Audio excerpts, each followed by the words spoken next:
Hi, my name is Chris, and today we're going to be looking at Genesis 9. This is the famous passage where God sends a rainbow as a sign of a covenant that he's never going to flood the earth again.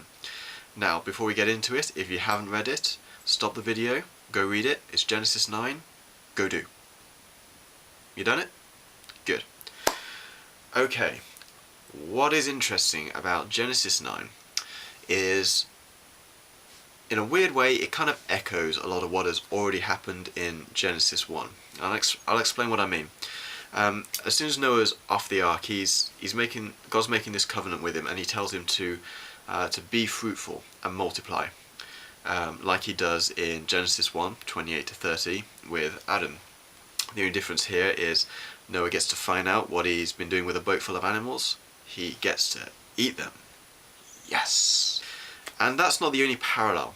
It's strangely similar. And first of all, when God first created the earth, well, that was new creation. And what essentially has happened now that he's flooded the earth and Noah's off the ark is that is a new creation. Again, in the same way that Adam, who was the first, was to be the father of the entire human race, now that starts again with Noah. Noah is to be the father of the entire human race.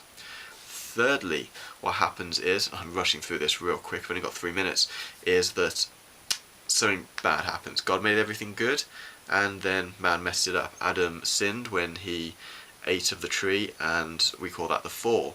Noah, in his own way, did something pretty bad. He made a grapevine, made loads of wine, got absolutely smashed. It was like fresh as week on West Street, and he passed out butt naked in his tent.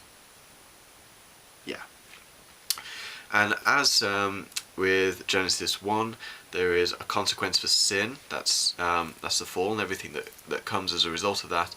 And there is also a consequence for the sin here, and that falls on Ham. That's going to set us up for what's going to happen in the next few chapters.